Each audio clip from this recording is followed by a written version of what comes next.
it's incredibly hard to build a company in healthcare. There are much easier ways to make money in this life. And we are mission driven. We care about what we're doing. But there's a lot of people trying to solve these problems. Like they're not new problems. Most people aren't. I don't usually need to spend a ton of time on the problem slide because I get it, right? We get it. And it's really about, why are you all the right people to be doing what you're doing? Welcome to Startup Health Now, the podcast where we celebrate the entrepreneurs and innovators reimagining the future of health. I'm Logan Plaster. This week's episode is pulled from a recent Fireside Chat we held with investor Alyssa Jaffee, who's a partner at 7wireVentures and focuses on digital health. Alyssa sits on the board of Ayogo Health and works with 5 health companies as a board observer, so she's got a very hands-on understanding of what's working and what's not in the market today. In the interview, Alyssa shares some best practices for breaking through the noise and landing a meeting with an investor. She talks through the importance of founder market fit, why passion is particularly important in healthcare today, and why she's so bullish on the health innovation market as a whole. We hold these candid conversations in front of a live audience of founders from the Startup Health portfolio, so you'll get to learn from their questions as well. Stick around.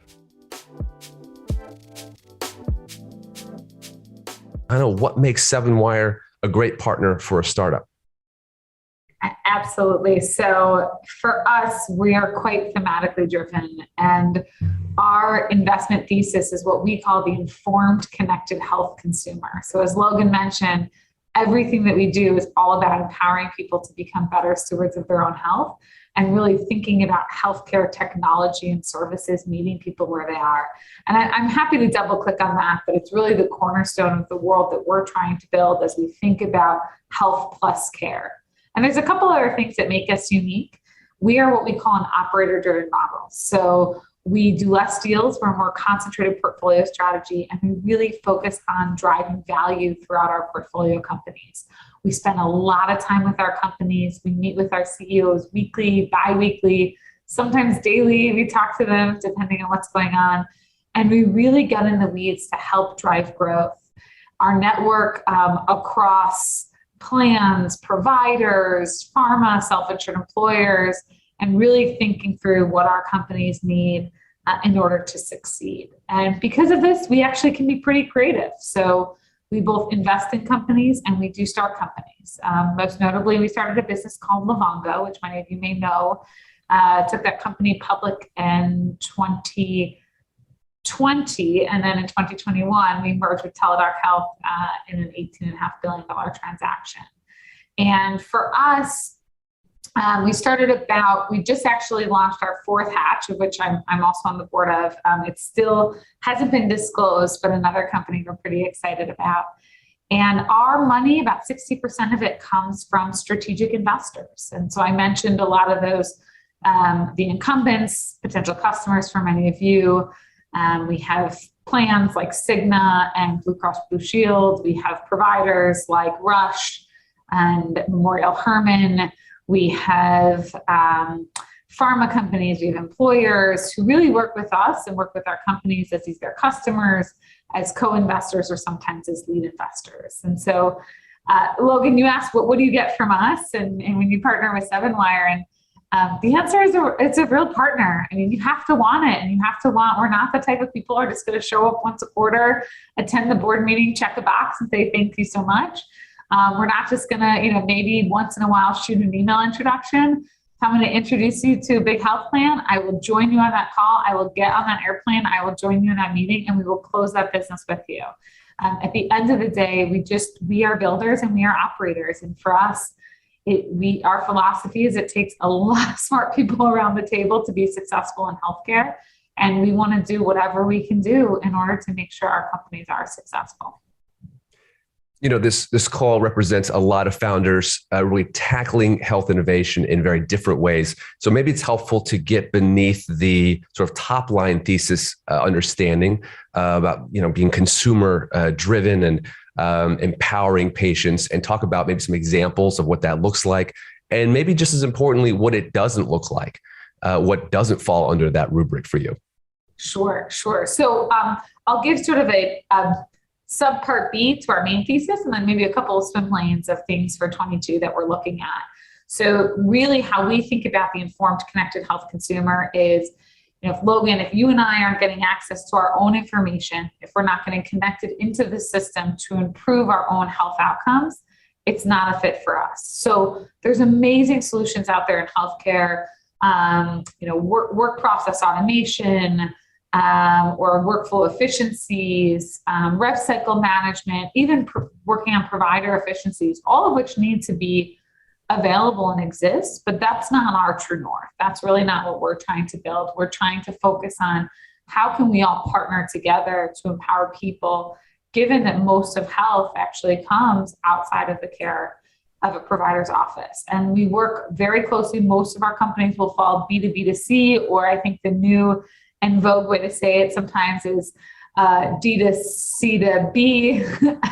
And so we have a number of companies, again, that work very, very closely with the incumbents, but are always delivering value to the end consumer.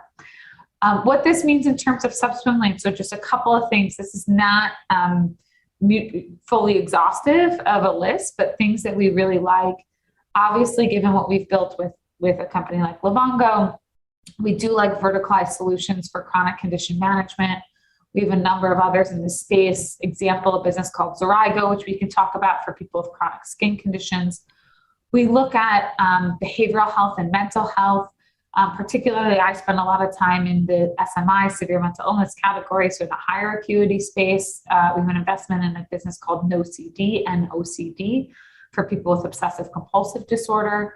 We look at women's health. I spent a ton of time there, have angel invested in a number of companies, and we actually just hatched a company in women's health that hopefully we can share a little bit more down the road. We look at what I call health events, so things that happen, whether that be, oncology, a business called Jasper, MSK, we have a business called Recovery One. So a number of things that happen throughout the course of your life. And we look at vulnerable populations. So we'll look at, we have an investment, a business that used to be called Consejo Sano, is now called Same Sky Health, communications platform for multicultural populations.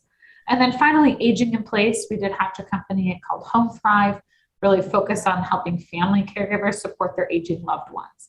So those are, 6 or so categories that we do spend a lot of time in. Again, it's not fully comprehensive, but we tend to be thematic investors. So our process is we actually take a step back. We do market mapping work. We spend a lot of time looking at a specific landscape, really where we think that there's an opportunity to place a bet, and where there's white space. And we either find a company that solves that white space, and if we can't, we'll go out and start a company. So a great example of that process, we invest in a business called Brightline, which many of you may know. They just raised a round of financing, focused on pediatric behavioral health. We did a ton of work in peds, really had known Naomi forever, made an investment in her business because of where we really saw an opportunity.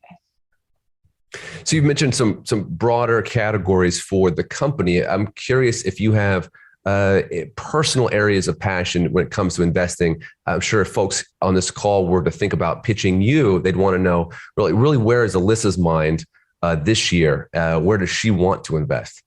Yeah, all of those are areas that I personally feel passionate about. So we are, because we're a dedicated fund in terms of our focus, we tend to think about areas collectively that are really interesting, that we all spend time. Now, obviously, there's things as consumers. We're all, the benefit of, I think, why everybody's in this room today is because you're a consumer of health and you're incredibly frustrated, I imagine, with the process that you experience. And you were banging your head against a wall and needing to fix that. And I'm no exception. I'm expecting with my third child in a matter of weeks. Like, I've gone through many challenges in my journey in healthcare, like many of you have gone through in your healthcare journeys. And so those are things, obviously, that I feel passionate about. But part of being an investor is also our ability to step outside ourselves. I hope to never have some of the challenges or conditions for the companies that we service, because they're incredibly debilitating. But understanding them, having empathy for them, empathy for a severe mental illness and what's required and the cost pressure it puts on the system are areas that I care a lot about. But for me, I have a personal passion towards underrepresented markets, underrepresented founders. It's where I spend a lot of personal time, where the fund spends a lot of time, just thinking about what we can do to continue to improve health equity and the status quo. Awesome. Before I get into the next question, just a reminder to everybody that we'll be moving into a Q&A at one point. So be thinking about questions you'd like to ask. And at any point, you can drop them in the chat and I'll call on you when the time's right. Alyssa, I want to change direction briefly and talk about how you vet founders, how you think about founders when you're looking at opportunities. I read a piece that you wrote in Fortune recently about work-life balance and how it's a bit of a myth. You write that, quote, our whole idea of balance is unrealistic. And you go on to say that every day is about making trade-offs and finding comfort in the fact that the decision was made. It's okay to not have all the answers. And I think, you get a lot of nodding heads to that sentiment. But I also imagine that when founders pitch to you, there's a desire to present like they've got it all figured out. So I wonder if by, sharing this idea about balance, if that has shaped the way that you think about founders that you're thinking about investing in and what you're looking for, have those revelations sort of impacted how you assess the folks that you invest in? Yes, I posted the article in the chat. I would love everybody's feedback. I actually wrote it at 2 a.m. when I couldn't sleep because I'd had a week of panels of people asking, wanting me to give the holy grail of what is, perfection in this life that we have. And I think you all feel it such high acuity every day that there's not such thing. And it's okay that we can be out of balance. That actually is being in balance. It's just the constant teetering in choices. And my philosophy is just having comfort in those choices. And the decisions that we make. So your question, Logan, though, is more about what do I look for and how do I think about evaluating CEOs? So first, for me, I'm a really big believer in us as a fund. We care about founder market fit. Why are you and your team the right people to do something and build it? It's incredibly hard to build a company in healthcare. There are much easier ways to make money in this life. And we are mission driven. We care about what we're doing, but there's a lot of people trying to solve these problems. Like they're not new problems. Most people aren't, I usually, when I get a pitch, I don't usually need to spend a ton of time on the problem slide because I get it, right? We get it. And it's really about why are you all the right people to be doing what you're doing? Why are you, and I mentioned it, a company in OCD, Stephen Smith has OCD, right? He has an SMI. It was horrible in his life and what it did to him and how challenging it was. And he swore he would never let anybody experience that again. And Glenn Tolman, when he started Livongo and his son was diagnosed with diabetes and said, I'm going to fix this. I'm going to build something that solves this problem. And again, we're never perfect, but we care. And I think you all are doing this for a material reason. So that to me is true north of being the right team and why it is that you're there, because it's really hard. And building any company is hard. Building a company in healthcare is exponentially hard. Other things, I don't actually, Logan, I push back in that we expect you to have all the answers. I don't think that's true. Yeah. This is not, I'm not a customer. I'm not getting, the pitch of the one time and we're trying to show you that we're maybe a little bigger than we are, whatever it is. This is a marriage. I'm on your board for the next 5-7+ years of your life. And I'm going to talk to you all the time. And I want you to be able to sell me on a vision, but I want you to be honest. And I want to know there's honesty. And frankly, in venture, we're going to get access to every piece of data you've ever produced, if that's something that we want.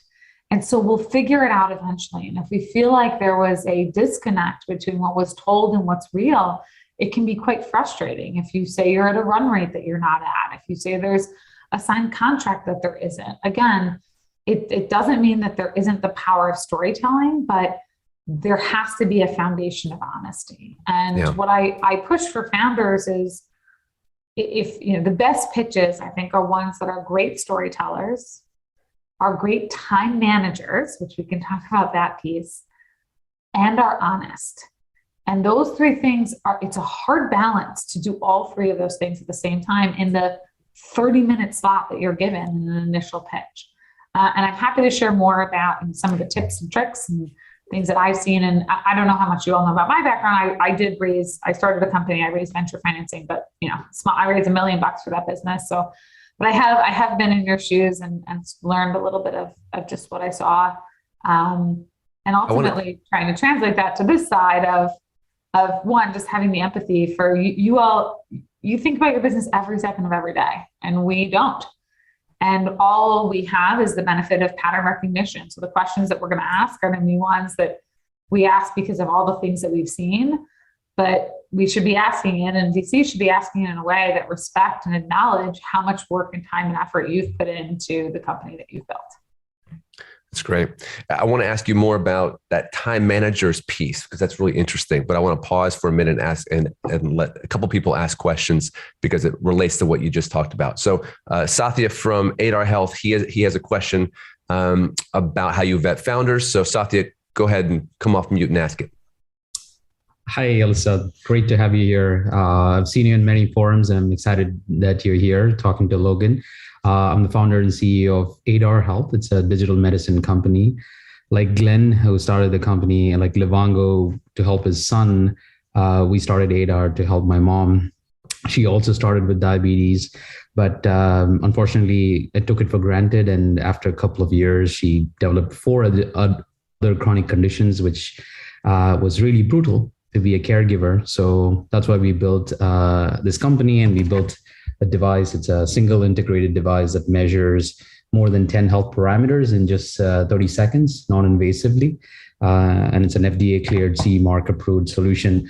So not to pitch too much about the company, but it essentially kind of integrates into from, for example, Jasper to Transcarent to Livango to others. But my main thing is, a lot of people really talk about founding CEOs versus professional CEOs, right? So as a first-time CEO, I was able to get the company this far with just $3.5 million raised till date, which is kind of unheard of. But a lot of times investors talk about professional CEOs, right? So what do you think about it? And most of your portfolio has pretty much like founding CEOs, I believe, still now. So how do you view that? And sorry for the long question, but I think I'd love to hear your feedback on that. Well, thank you for sharing. Thank you for the mission.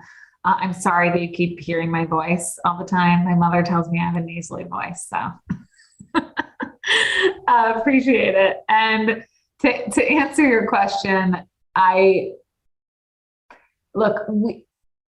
there are situations that require different types of leaders, and it's hard to say.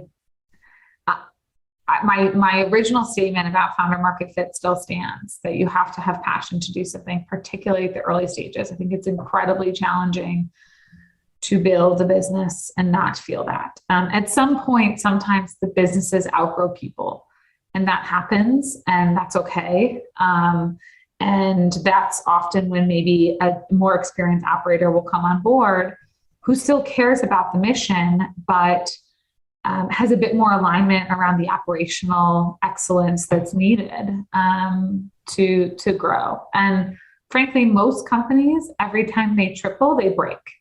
So you think about the growth trajectory of scale and how quickly many of these companies scale. Many of my companies started with just where you were, raised a small round, and now they've raised mega rounds and have hundreds of employees. And a lot of our CEOs have really grown with it. And a lot of them have brought in people alongside them to help. And sometimes that's leadership team members that can help scale, and they retain the CEO position because they are truly the evangelists of that business.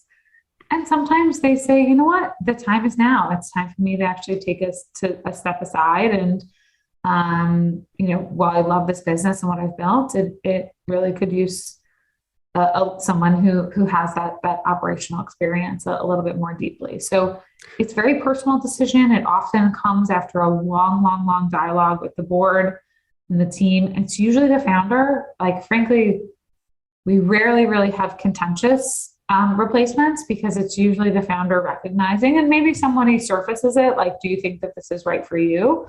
But it's really hard to sometimes feel, everyone wants to feel successful. Everybody wants to be utilizing their superpower. And what your superpower is in a seed stage business is very different than like a Series C business or a growth stage business or a public company.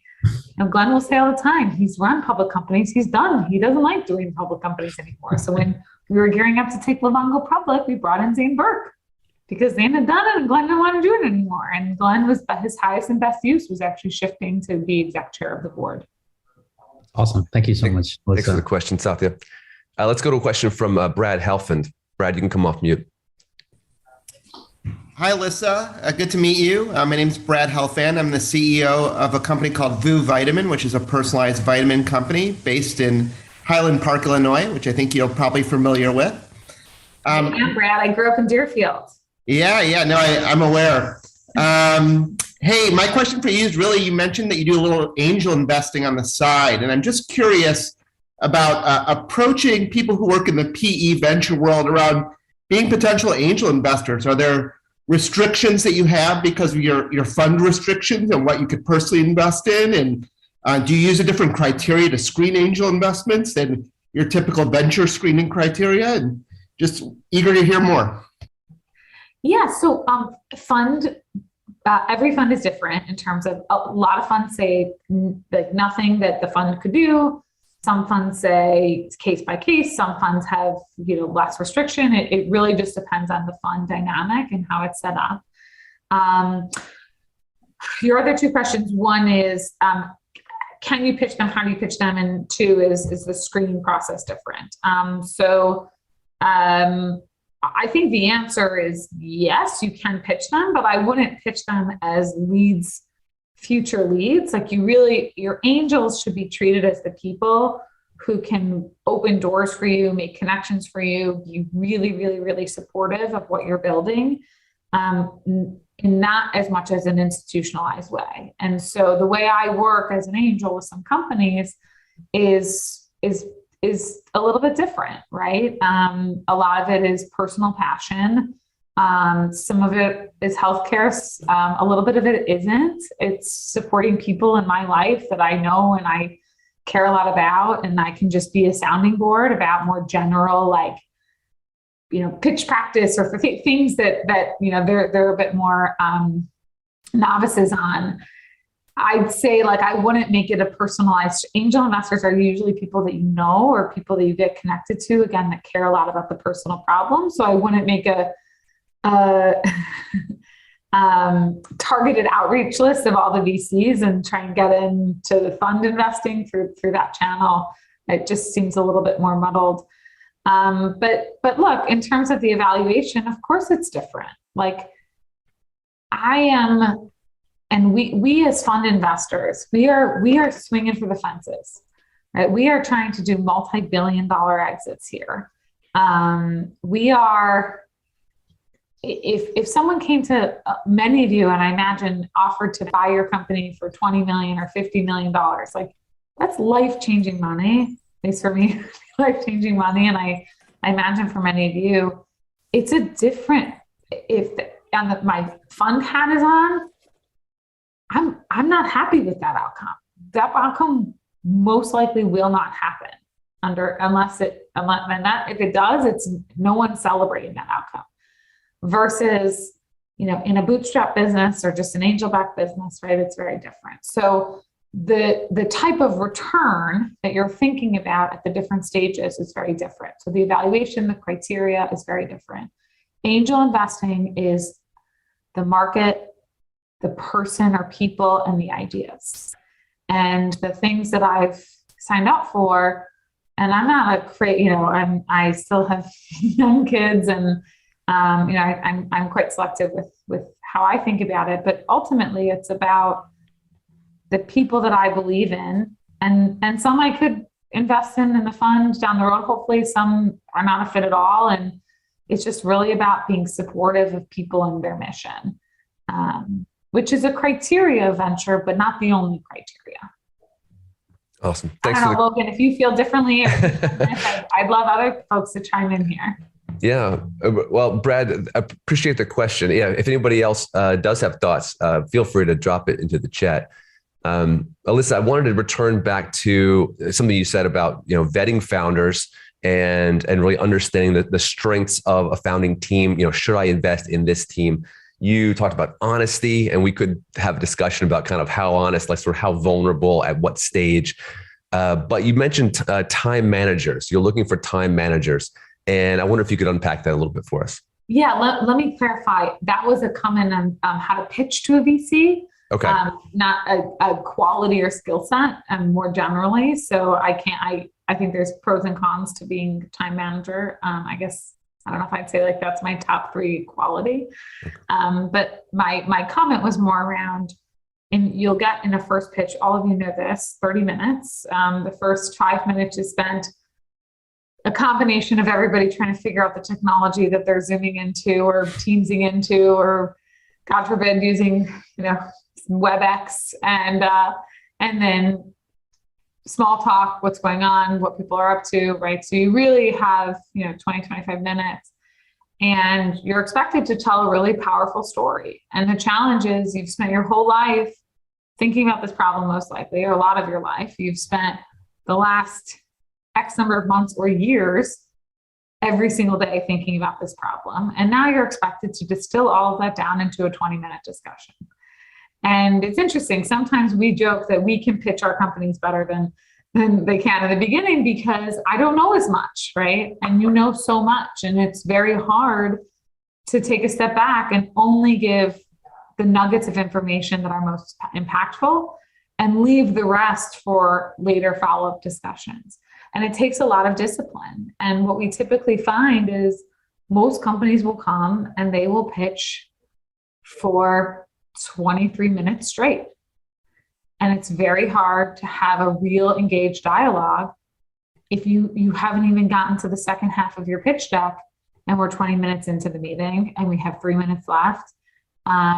Folks who don't actually save time at the end to ask about next steps, to talk about the process, to ask for the financing, to the prep work up front, really understanding who you're meeting with, what kind of checks they write, what deals they're in, what they like. I'm super active on social channels, particularly have recently gotten very active on Twitter. I'm happy I can put my handle in here, but what I like, what I care about, what I read, it's very public. It's not very hard to find. And there's very easy ways to make early connections to confirm that this is a mutual fit for this type of discussion. And so I think I get a lot of head nods when I say this, like, I get it. We know we have to pitch and we have this much time. But then you get into it and you're look, I understand this hatch company we just built. I spent a year of my life trying to get this company up. Like it required so much discipline to take a step back and like, how do I tell the story of what we're building in 2 minutes? I'm meeting out RLPs and I'm trying to tell this company that we built. And I'm like, what's my actual 30-second elevator pitch? And there's maybe not as much discipline that comes around. I think there's a lot with the 30 seconds. There's less with like the 5 to 8 minutes. And I think that's kind of what you're aiming for a little bit, is telling your story in a powerful and concise way so that most of the discussion is led around questions. And like, this is not rocket science. VCs are not rocket scientists either. Like, we tend to follow quite a similar process. And the more questions we ask, the more engaged we are. And we all feel this on Zoom, like, especially not being in person, being talked at for 25 minutes, like I'm doing to you all today, is hard. And this, I love these questions coming through the chat. I'm watching it and reading it like, this is your time. And I think everybody wants to feel like you're having an engaged conversation, and you're the owner of that. You're the driver of that. And by the way, when VCs go off the rails, it's your job to bring them back, Same with customers. Like, it's a similar type of process in which you're going back to make sure you hit the key points to get into the next step. That's good stuff. That's good practical wisdom there, Alyssa. To that end, let's go to a question in the chat, as you alluded. And Jamie from Startup Health, from our team, go ahead and come off mute. Hey, Alyssa. Thank you so much for being with us today. we're in the business of helping our health transformers really be able to take control of their entrepreneurial journey. And one of the biggest parts of that is obviously fundraising. What advice can you provide for these, health transformers that are on the line today so that they can take control of their fundraising process as opposed to it controlling them? I feel like a lot of times as entrepreneurs, we're takers of terms. We are, we'll go and we'll speak to one of the health transformers like, oh, I had 100 meetings and I got five term sheets, or I got, it's not about the number of meetings or kissing a lot of frogs. It's about kissing the right frogs, right? So what can you speak to about that preparation and, making sure that the fundraising process isn't a huge distraction from them actually running their business at the same time? Yeah. Thank you, Jamie. Thank you for the work that you guys all do. I'm such a big Startup Health fan. I don't know. I'll give you my macro level answer that I don't think anyone's going to like. And then I will give you my tactical answer that hopefully is a little bit more helpful. My macro level answer is the market dictates your terms better than anything else. 5 term sheets will get you a better price than 1 term sheet. There's no way around that. VCs love FOMO. They always have, they always will. They want to feel like there's a sense of urgency, and the best urgency you can possibly create is real urgency. Bar none. And for those who, I was a healthcare operator for a long time. I worked for guys who worked for a long time and launched new technologies for them. And like this, this is also sales 101, right? I think many of you who have come from a commercial background know that. The second piece is it is going to eat up a ton of your time. It is going to take you away from the business. And that is one of the most frustrating things that founders have a really hard time with, because fundraising is frustrating and it is hard and it is challenging to navigate. And there are hacks, and there are ways to make it faster. There are ways to make it easier. There are ways to make it more efficient. But you have to expect 3 to 6 months it will take you to raise a Series A. And if you're CEO of the business, it's probably in the throes of it going to be almost 75% of your time. And like, isn't that nuts? Everyone wants you to build this amazing business. And you're like, I'm trying here, but I'm spending all my time fundraising. So here's my tactical advice. 1, prep work goes a long way. I mentioned this. All of us as VCs, not only just funds, but people. We are all people. We all have interests. We all have backgrounds. We all have stories. Most of us are public about it. Most of us, I read a ton of contributed pieces. You mentioned my Fortune one, which was like a little bit more personal in nature, but I do a ton of content specific ones. Like it is pretty quick to figure out if there's something that we do or don't do. If you look on our website and you look at our portfolio and there's no company that looks even remotely like you, and you go through the partners and maybe it's a generalist fund and there's one healthcare person, and that healthcare person has never done or never spoken about your topic ever, maybe that's not going to be your highest target, right? Now, there's ways to be opportunistic. Typically, we're more transparent than that, right? Typically, so look, I'll get pitched like total life science deals, like drug development, and we don't do that. And we're clear about that. And we say that on panels, and we say that in print, and we say that on our website. We have nothing that's analogous, and yet still get pitched for it, which is fine. And that we just quickly say, thanks, but that's not a fit for us. But it's still, you're still spending cycles. And so trying to figure out your narrowed list of cycles is important. And relationships are important. Meeting people, meeting them outside of a fundraise. I like to say to CEOs, 10 to 20% of your time always should be spent doing this. That when you're in a city, if you're in Chicago and you think 7wire is the best fit, like come see us, right? Come meet with us. You're here for customers anyway. Let's grab a coffee. Now's not the best time for me because I'm about to give birth in a couple of weeks, but I have a great team here who can cover for me. But it's really about getting to know people and then setting the expectation, hey, I'm going to do this next year. And we remember, right? We save your materials, we take notes, we keep your decks. And then you come back to me and say, hey, I did that. MetaRive is a great example. We invested in Dan's. We actually passed on his seed. We just felt like it was too early. We don't really do that. And There's a lot he had to prove. And then he came back and he had doubled the number of enterprise customers he told us he was going to sell. And he did it, right? And that is, I think, a great and very, very powerful way to prove. And many investors often can be multi-stage. Other tactical things, which I'm happy to go through, but again, I know you guys have awesome programming. Warm introductions are always helpful. I think everybody knows that. We always will take calls from trusted sources. Number one is always going to be our CEOs. If my CEO says talk to somebody, I will, no matter what, because they trust them. LPs is probably number two. So that's a little bit harder for you to know who our LPs are necessarily unless it's published. And then obviously folks in network. There are hacks on process. VCs consume information the exact same way every time. They don't consume it through executive summaries. They consume it through a 10 to 12 page pitch deck. I know you want to write an executive summary because it reads beautifully and looks beautiful, but a pitch deck is just much easier. You want to just create as least amount of friction as possible, that someone can consume the information the same way they consume all information, and that the friction to take a call or to take the next step or to take the meeting is very little. I get a pitch deck from one of my CEOs asking for an intro, and then you send me an email and say, Alyssa, I saw you wrote this piece. This is why we were late.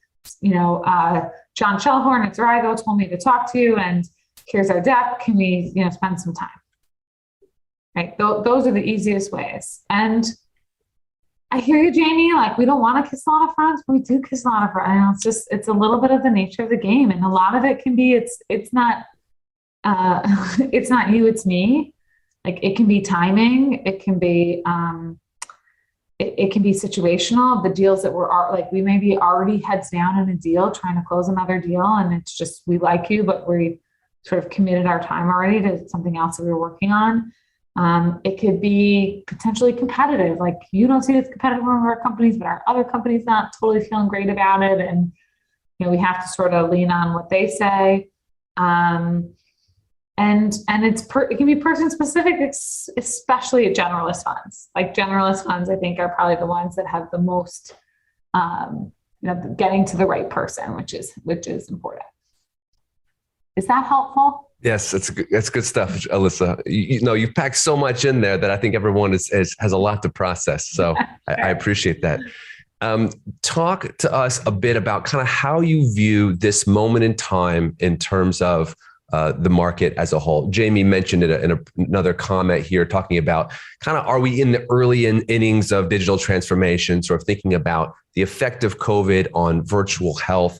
And maybe it'd be helpful to talk about some of those market trends in 2022 through the lens of a couple of your recent investments as case studies, kind of what you're seeing as opportunities now that might have been different a year or two ago. Got it. So just to play that back to you, Logan, question one is, how do I see the market overall? And two is maybe, what are things that used to not be true that are true today that allow for companies to create more value? Exactly. Great. Piece one, super bullish. Like, Livongo Teladoc was the tip of the iceberg. I think that we work and build companies in a multi-trillion-dollar business. There is no reason we cannot have more and more and more of those companies that are exiting for billions of dollars. Transcarent should be a $50 billion business, like, no, hands down.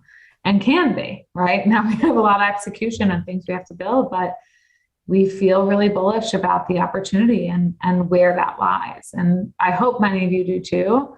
Now, that doesn't mean all of you should be building a multi-billion-dollar business, right? That's another question. But I feel quite bullish, and the public markets are tough right now. The private markets have pros and cons to them too.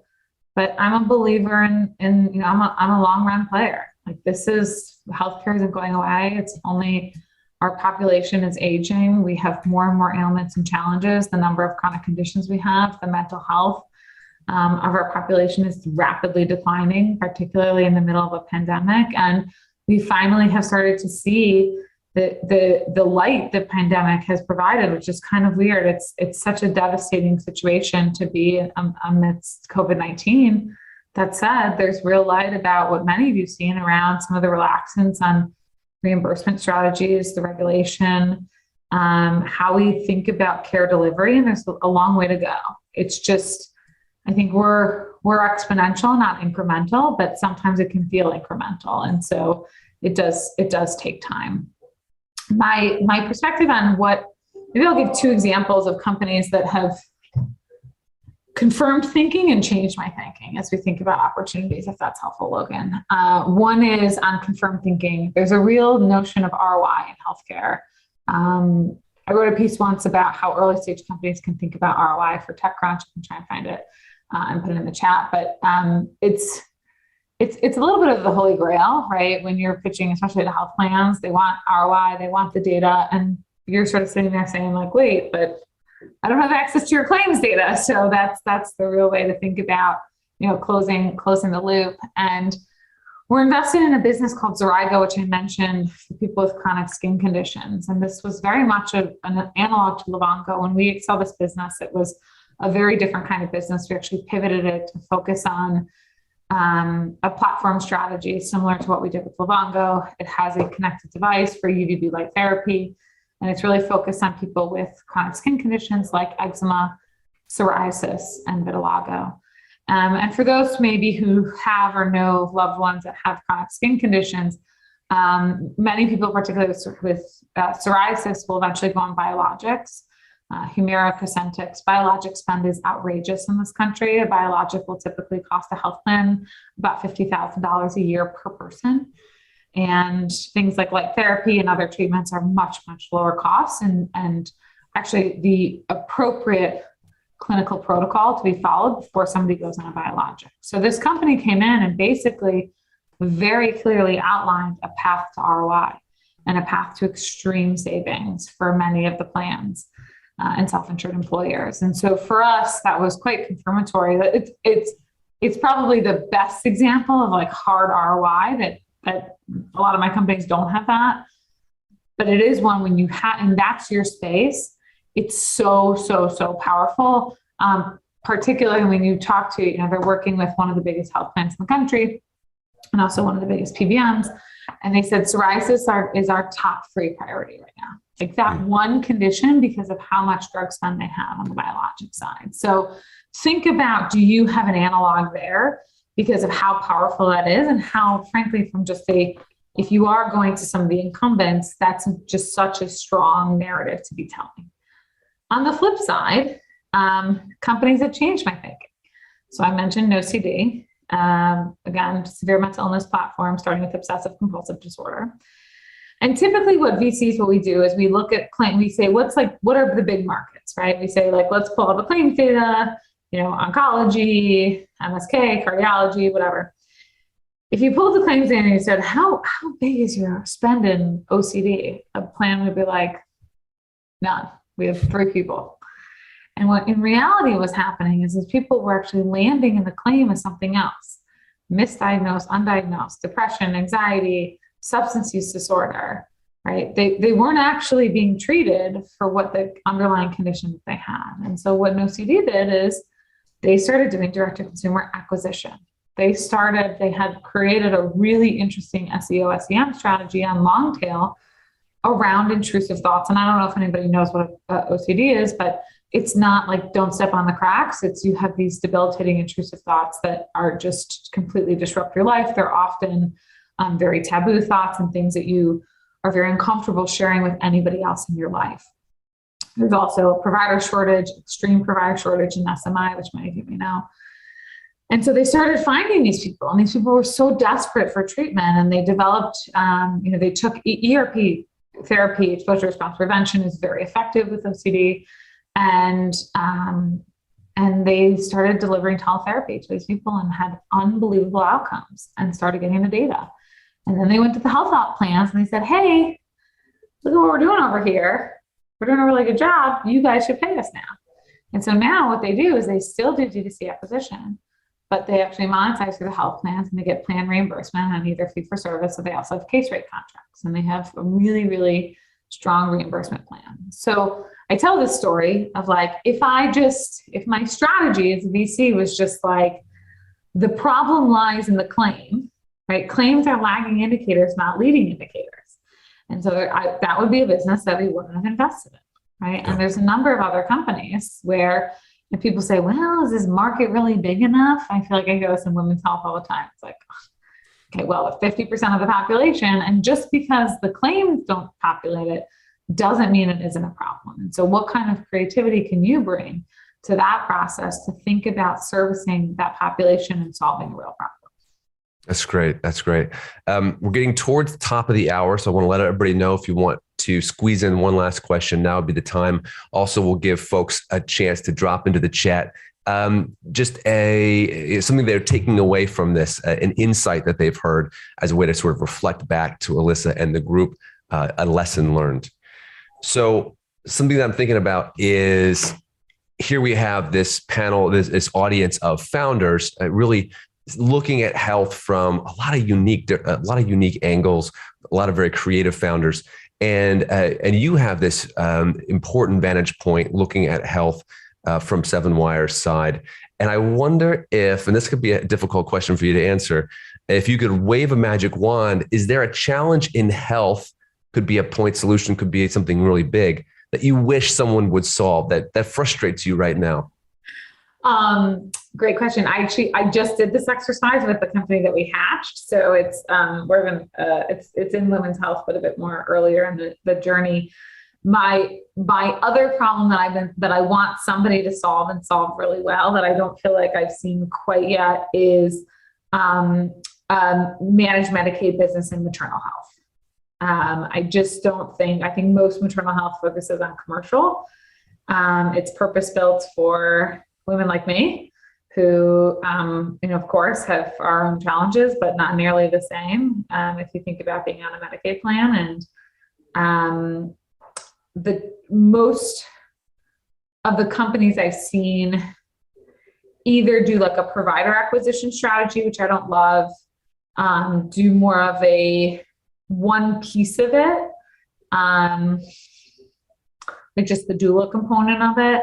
And don't really think of, and it's hard. And then for a number of reasons, I understand why building a more comprehensive platform here is really challenging, but I want to see someone raise like a boatload of money and solve that problem. I love it.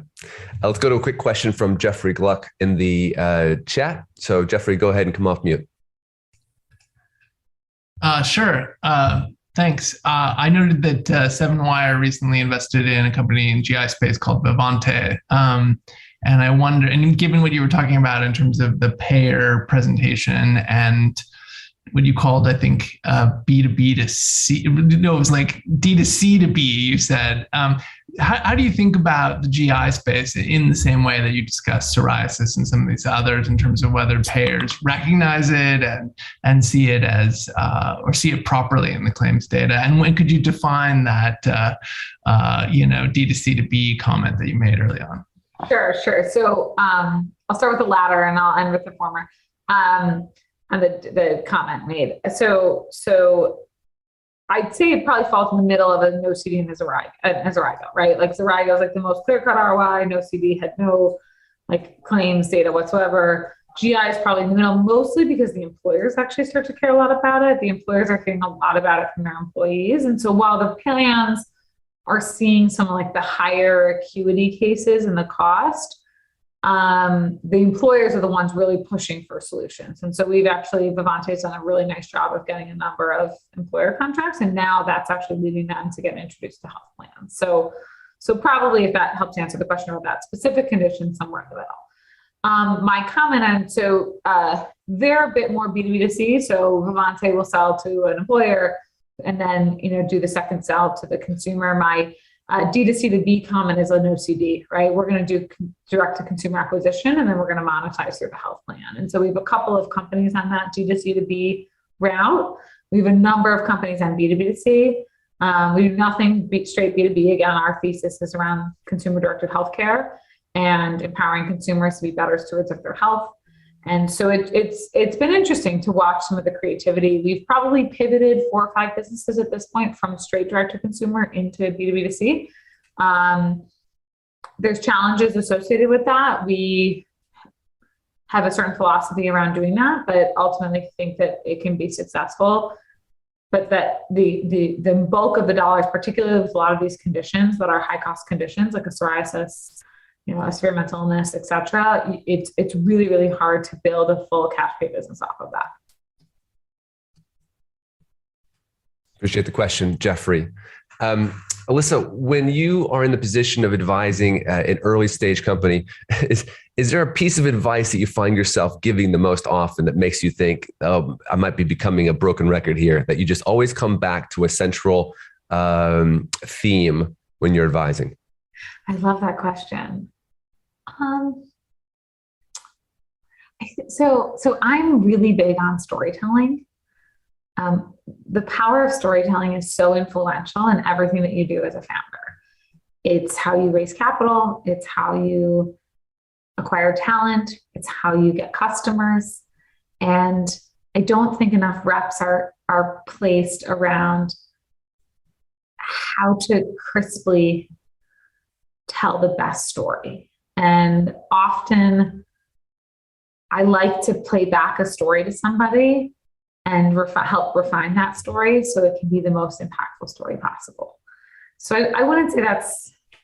When you say you play it back to somebody, kind of walk me through some of the mechanics of that process. Yeah. This is like what I love. So you pitch to me and I'm going to pitch right back to you, and I'm going to tell your story right back to you of how I heard your story, right? And we're going to do it together and think about the language and the messaging that's going to be the most powerful, to really hone in on exactly where the proof points are, but where the vision is too. And it's so influential in everything that a founder does and everything a company does it's very hard to put discipline around it, because often we're burning, we're putting out 1,000 fires, playing a whack-a-mole game every single day. It sometimes falls by the wayside when in fact it becomes one of the most important things that somebody could do. Are there common red flags in terms of someone's narrative that you've identified? Pattern recognition? Time management. Going too long. Yeah, being crisp and concise. Then there's probably the ends of the spectrum. You're either too detailed or you're too vague. Like if you just say buzzwords, nobody knows what you do. If you're so detailed and so in the weeds, like nobody sees the vision. And so probably creating a balance of where you're telling a story, you're telling the problem, you're telling why there's a solution to it, where the business is today and where the business is going. How essential is the naturalness, the genuineness of the presentation? So those are two different things. Sometimes someone has the right narrative, but it's not particularly natural coming out of their mouths. And is that teachable? So what we used to do when I ran commercial teams is the philosophy is we have a structure for the story that we're telling, right? Especially like at some point you have to translate that story from founder to a salesperson. And that's a really, really hard transition. It's very easy. Like I mentioned Stephen Smith. Stephen Smith can tell his story about having OCD, but someone who doesn't have OCD has to have that same power impact, but doesn't have it, right? So they have to tell it in a different way. And so that transition becomes quite mechanical if you can do it correctly. And what we like to say, and what we used to do when I ran commercial teams was to actually create the framework and the story, and you memorize it and then you forget it, right? And what does that mean? You know all the pieces of how that narrative flows, but then you put it into your own words and your own ability to tell that story. I'm a huge fan of authenticity. It's incredibly difficult to try and be somebody else. I work with some amazing, amazing people. Glenn Tolman doesn't sleep. I sleep.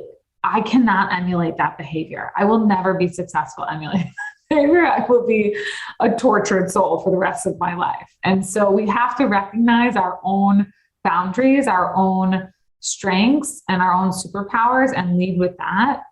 Because the more you can take that same message and translate it into the words that are powerful for you, you have to believe that message, and your team has to believe that message, and your team's going to believe it in maybe a slightly different way than you believe it.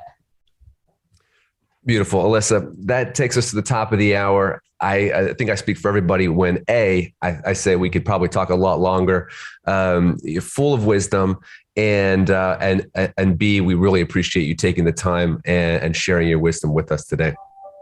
Always so fun. Like, this is the most fun part of my day. So always happy to have a dialogue and be helpful how I can.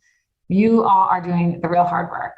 And look, we VCs, we always have opinions. So when asked, we shall deliver, but take what you like, leave what you don't. Do this a lot, talk to a lot of different people, and formulate your own thoughts on, what it means to be a founder and a builder for you. Thanks for listening to Startup Health Now. Startup Health invests in health transformers from around the world who are committed to achieving audacious health moonshots. If you want to learn how you can join this community of entrepreneurs, or if you want to connect with one of our 380 companies, go to startuphealth.com. If you'd like to learn how you can invest in our Health Moonshot Impact Fund in collaboration with AngelList, go to healthmoonshots.com. Thanks for listening to Startup Health Now. We'll be back next week.